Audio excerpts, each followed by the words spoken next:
have a question. Yeah. What if the foci point, like the parts that you subtract, equals 0? Oh, I love your question. This is beautiful. So when you guys found the focus, you found like 4, right? Most of you guys should have found. That's not the focus. That's how far to go away from the center.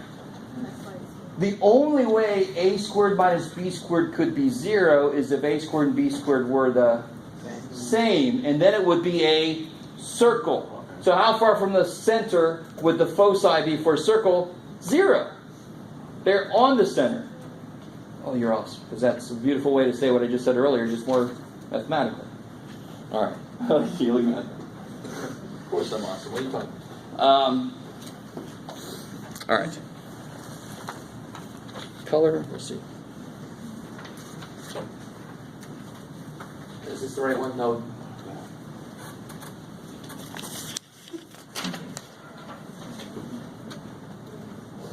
Oh, I stole somebody's shoes. Is this before I keep it forever?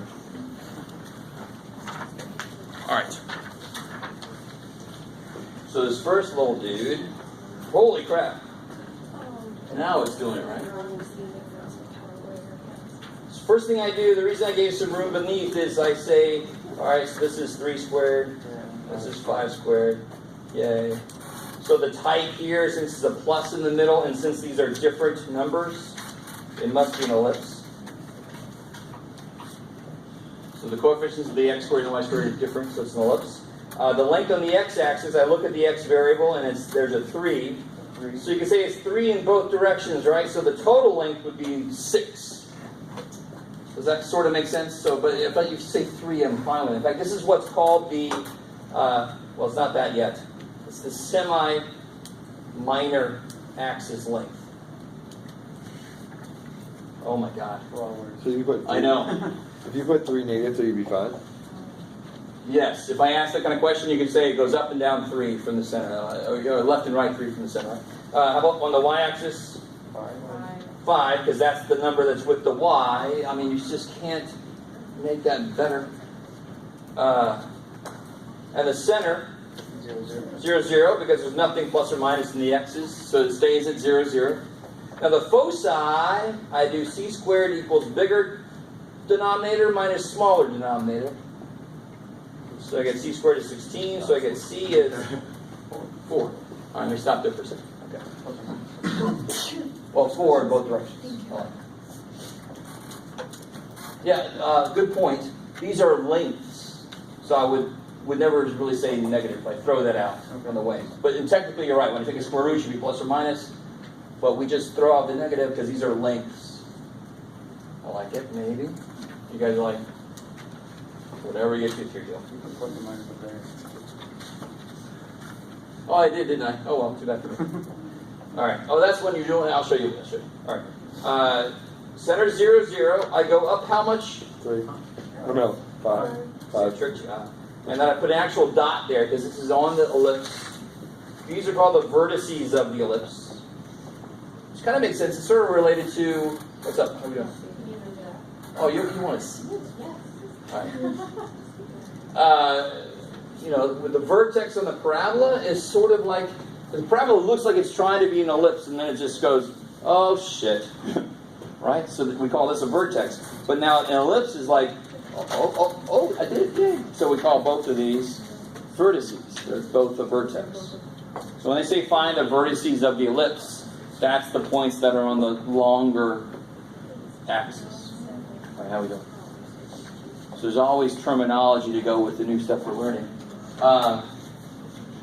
And I'm going to go left and right, how much? 3. And then I can draw my... Oh crap, I almost hit that. Make it big. Now where are the foci? Yeah, up 4, and I normally put a little X down 4. Because again, you can have some really uptight math teacher that if you put a dot there, you're saying that's part of the graph. It's not. It's the graph is the ellipse itself. So, based on which one you put, that's the up and down.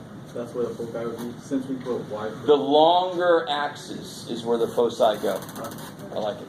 Otherwise, if I try to put them on the x-axis, they would actually end up outside the ellipse. It doesn't make any sense. How are we doing? Is that decent? All right. So the actual foci are 0, 4, and 0, negative 4. So if you're looking for the parts of the points, that's where the plus or minus comes in. Is that decent? Is that all right? No? Yes? Sure. But I mean, once you count, you can tell me what the points are. So if they ask for the foci, the answer should be points. But for right now, I understand why you put 4, because that's what the equation says. But that's just how to find it. It's like a focal length. So where are my photographers or anybody dealing with lenses and stuff? Anybody? Mirrors, lenses? Yeah. Focus, focal length? Yeah. Right? Yes, okay. So skipping number 2 for now, because that's a hyperbola. So number 3. Why is number 3 nice? What is number 3? How do you know? I kind of gave it away with the questions, but circle because the what? Coefficients are the same on the x squared piece and the y squared piece. I've already put it together for you. You didn't have to do completely the square. So you're welcome. Where's the center? Negative 2, 1. And the radius? 3. So I start at the center.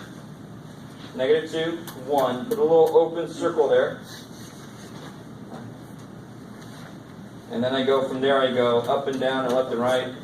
3. 1, 2, 3. 1, 2, 3.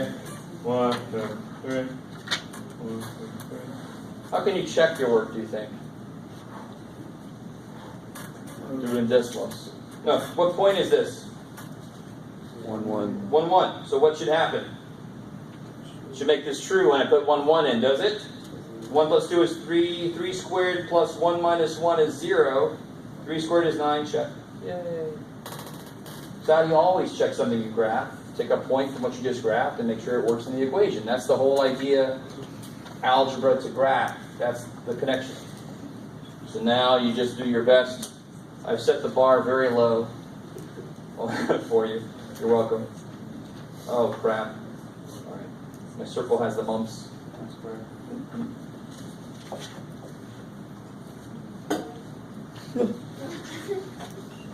Right. Okay. All right. So any questions on that? Let's take a break. Come back at 5 after.